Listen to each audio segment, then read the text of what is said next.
this inexorable machine has gotten going and will not stop.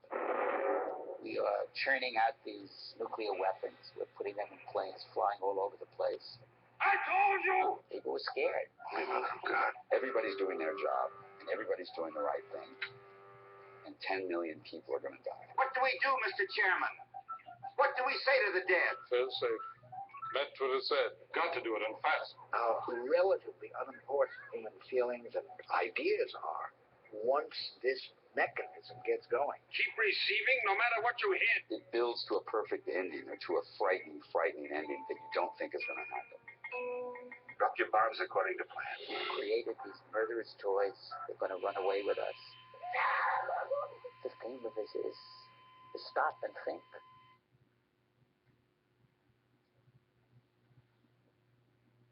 '64 would have already been the generation that, the young generation, that in the 50s had been told to sit under a desk and do this. We're still doing duck and cover drills, which I always love that idea.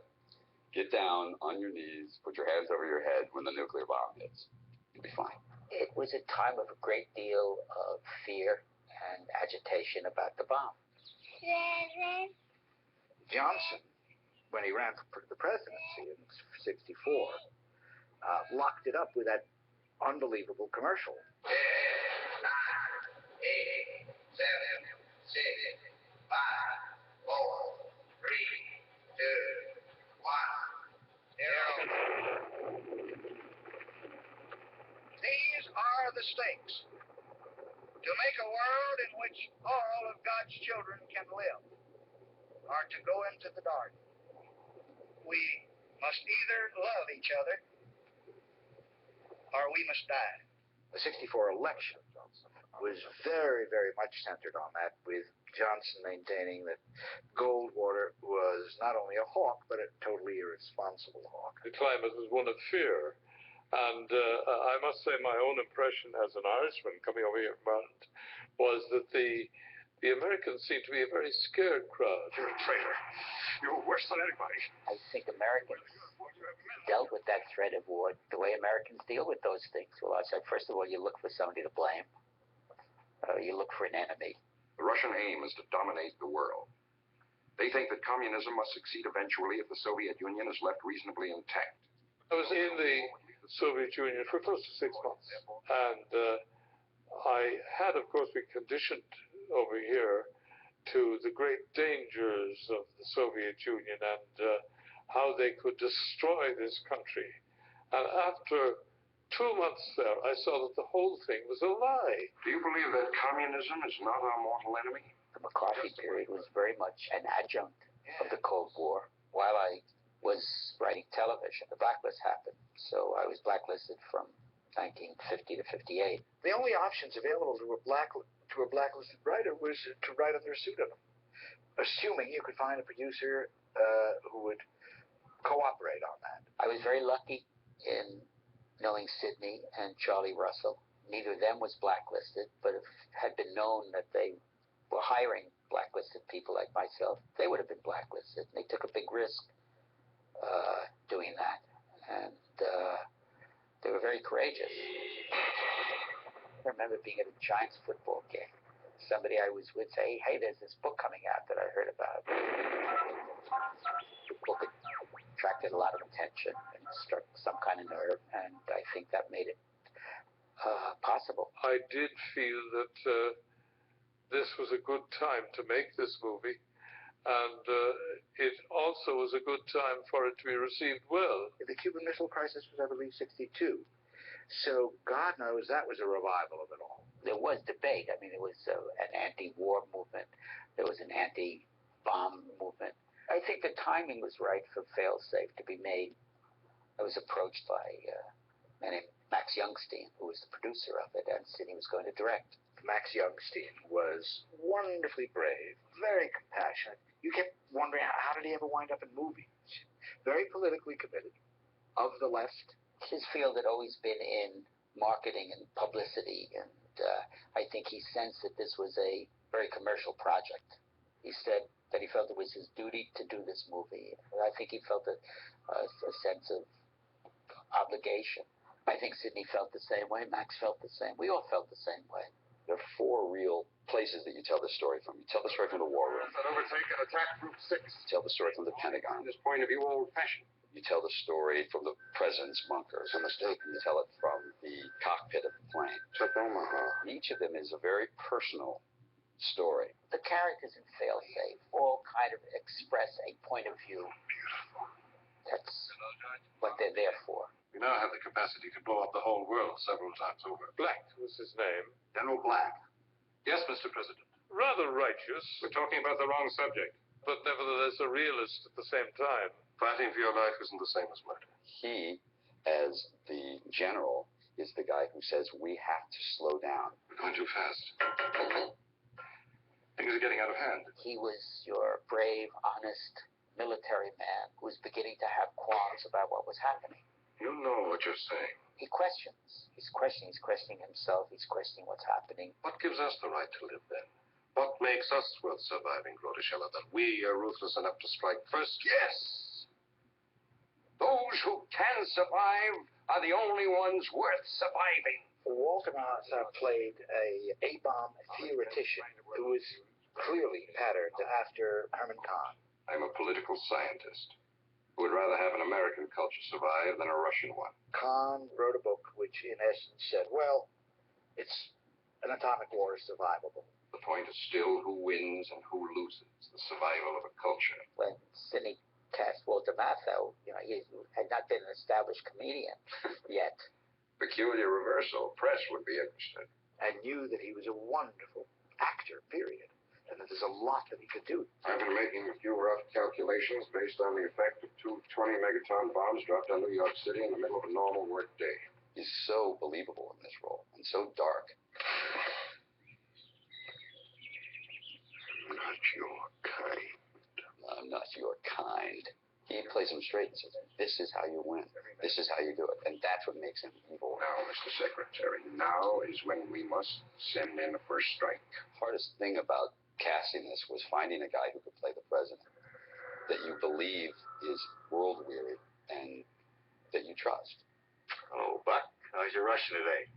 Everybody in the United States would have voted Henry Fonda for president if he had ever decided to run. If you saw him in any sort of sophisticated film, you felt he should be president. This is the President of the United States. The mission you are flying has been triggered by a mechanical failure. He brought total integrity. He brought kind of honesty that he has in his acting that comes through. You must believe me. You asked for belief at a curious time. If we don't trust each other now, Mr. Chairman, there may not be another time. There's a shot when the president is trying to find out if there's any way he can get Grady to come back. And he says, is it possible? And they take a shot of his eye. It makes the hair on the back of your arm stand up. He had to make enormous decisions. Moscow's been destroyed. Drop your bombs according to plan. Thank God we had Larry Hagman, because Larry was just so superb as the translator. I'll do my best. I know you will, Buck. It's all any of us can do. Very difficult part. He's got to do it all sitting down. Neither of us wants war. But we must be convinced that this is truly a mistake. He has to convey literally what the Russian is saying. American fighters to shoot down American bombers. That is correct. He has to tell the American president what he feels the Russian premier is feeling at that moment. His voice is different, sir. It's not angry. It's subdued. At the same time, he's got to tell us, the audience, what he's feeling. It's very, very difficult. Well, we rehearsed it like a stage play. That's the only time I ever saw Fonda as the president. Lumet had a lovely quality to him as a director, to allow the actors to play it. If he saw something that he didn't like in a direction, he would say it and correct. But if he didn't say it, he wouldn't say anything. He'd say, that's nice. Now play it, but a little faster. Sidney is wonderful with actors. I think he got performances out of them. It's a hard day. Which were great. Production designer was a very good guy by the name of Albert Brenner. The main role was where all the money went. The mainframe computers were enormous. Al got these boxes, and the discs on them, they could go like this and like that. That's all they could turn. We could not get a picture of Sack. We could not get a picture of the interior of SAC, where those screens were. Of course, we tried immediately. I needed footage of bombers, and this is footage that's available from rental houses. We couldn't get anything from the government. Then we went to the rental houses, which have the stuff. And by that time, we couldn't get anything from the rental houses. Not a foot. The plane that you see in that movie was one shot that we bootlegged. The 5 planes that you see taking off are all the same thing. Not just that the government would not give us cooperation, they've done that before with other pictures and have done it since. But that they cut off the rental houses is extraordinary. That, in turn, led us to this very simple, almost simplistic way of portraying the invasion of Russian airspace. That footage was done for us by 2 great animators, John and Faith Hudley, hand animated. We were doing that because it was the simplest and least expensive way to draw it, and make a little white cloud every time one of them got hit. Suddenly, this lawsuit arrived.